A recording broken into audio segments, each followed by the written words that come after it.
Good day, everybody. Starting a new YouTube channel here. Going to be looking at stuff under a microscope. Going to be a little less scientific than other microscope channels out there. Just mostly want to take a look at neat stuff under a microscope and see how close in we can get and see what we can see. We're going to start today looking at an ant. So I'll go ahead and switch over here to the view through my microscope. Microscope, by the way, is a MicroXplore CM-1 compound biological microscope. I have this camera here. It is a Swift microscope eyepiece camera. It's only 5 megapixels, but it does the job. Unfortunately, with this particular camera, it has a closer look than my standard 18 millimeter eyepiece, my wide field eyepiece. So we can't quite see as far back as we can through just looking through the microscope. But regardless, we can still see some pretty incredible detail, and yeah, I'd like to share that with you now. So I've already got the ant lined up in the scope, already in focus and everything. And you can see the mandibles here.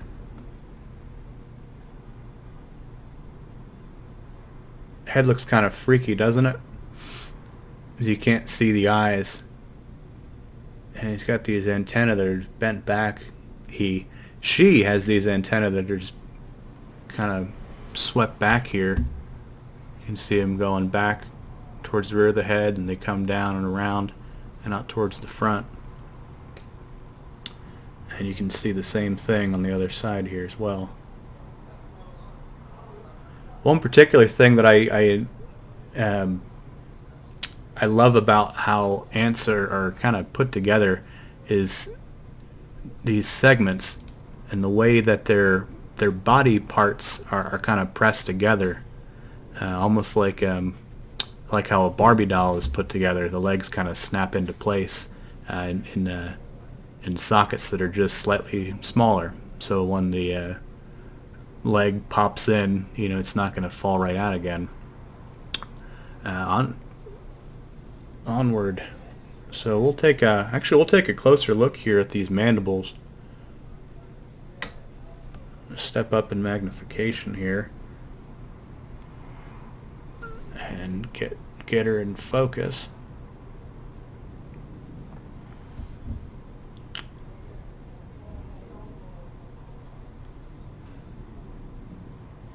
And you can kind of see how these work. They have these sharp pincers at the ends.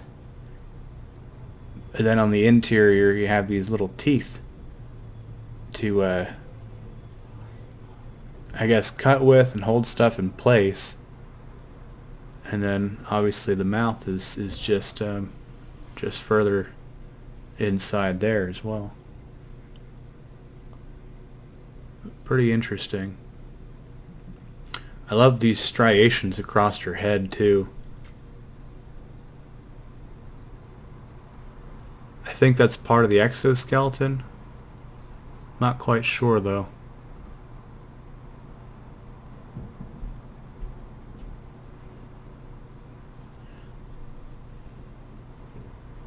And then way in the back of the head is where the brain actually sits. See if we can get that in focus at all, but probably not. Yeah, probably not. But anyway, we'll step back out a little bit here so you can see a little bit more of her body. Ants fascinate me. They're a matriarchal society, and I mean all the work by and large is done by women, done by the females of the species. I say by and large because there are some ant species that do have males, but they're kind of few and far between. get a little look at this front leg that's kind of drug back. And I think we get a better view of the other front leg. So let's take a gander here. One thing I wanted to show you was the foot.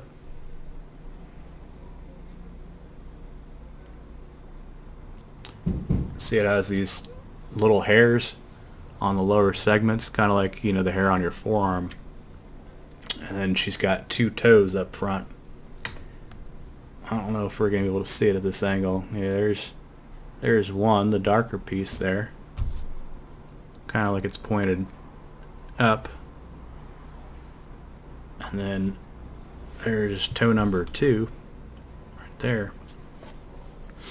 Let's see if we can get a little more detail by, there we go, closing the shutter a little bit. There we go. Now you can really see a lot more detail, and you can even see those hairs extend further up than those lower segments, and they're just delicate little hairs that run all the way up the legs. See how fine? You'd never think to looking at an ant that they're covered in little hairs like that, but they are, and they use them for, you know, stuff like cleaning themselves and socializing, and you know, leaf cutter ants are particularly interesting because they produce some kind of chemical that they use as a sort of pesticide, so they can kind of more closely monitor their little farms that they have set up, because they grow their own food using, you know, cut leaves as a substrate. Let's step back out here before we get lost.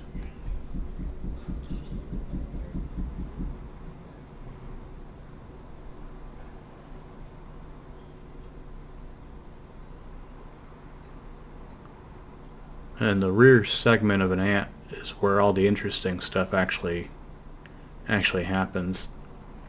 You have the stomach back here, and the intestines, and you have the social stomach. Social stomach's kind of interesting. Is when one ant meets another ant, one of the first things she does is she shares whatever goodies she has stored away. Kind of squirts them out her butt. And, you know, shares it with her sister, and then when they're done eating, they'll go on their individual way. But this is where they have all their glands as well, is in the rear.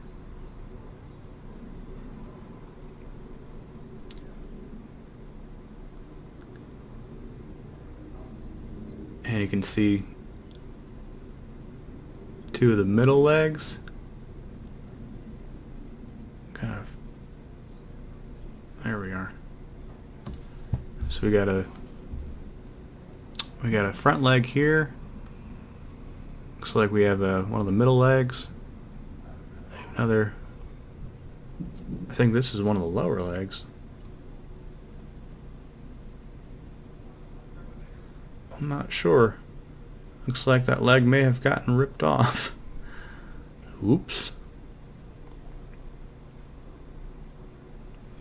But ants have 3 sets of legs. They have their forelegs, then they have their middle legs and their rear legs.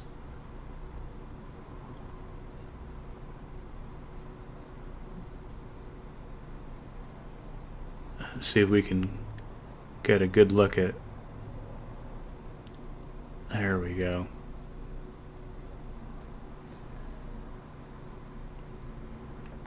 And one thing I like to do, if I want to get a little extra contrast, is I'll take my color filter, and see I've got a blue filter in here, and I'll pull it out slightly so that just the frame of it is starting to obscure the field of view.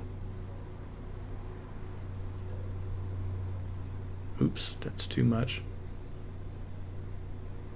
Actually, let's try it from the other direction. Let's see if that does us any better.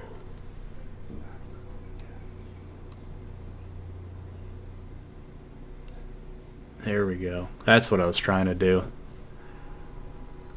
It's a little hard to operate the microscope while looking at the screen and then trying to move just a small plastic ring around. But you can see just how hairy these little suckers are.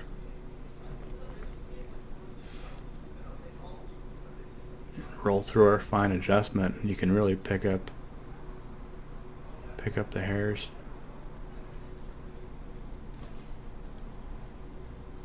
Let's open this back up again.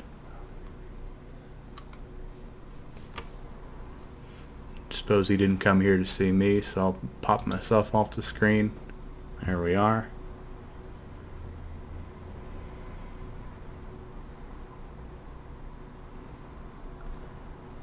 And we'll come back around. We'll take one last look at these mandibles.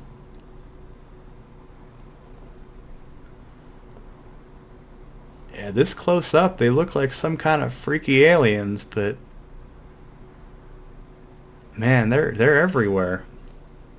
And if you look at the migration patterns of humans over the millennia, one thing you'll find is it's the same path that ants travel. We have a bit of a symbiotic relationship where we produce a lot of mess, and all these other creatures are around to help us process that mess a little bit. You know, it's cliche is ants at a picnic, but you know, however many thousands of years have gone by where that's been the arrangement. So we should be a little more grateful when we see those ants at our picnic. Just try to make sure they don't get into the coleslaw. I just want to get real close up here. You can see kind of how keratinous these appear to be. Like fingernails.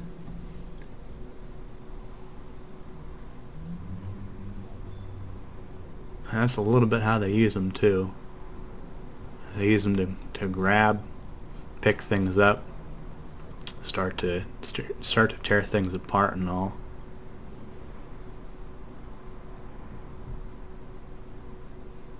But they're not truly pointed at the end, so they can be just a little more delicate with them than we might at first assume. Anyway, that's all I had for you now. I hope you enjoyed this. I certainly enjoyed being here and making this. I think I'm going to make this a pretty regular thing where I'll be posting on here. So I got another video that's going to be coming out on bees. As bees, like ants, are a matriarchal society, and then I'm fixing to do some shorts as well.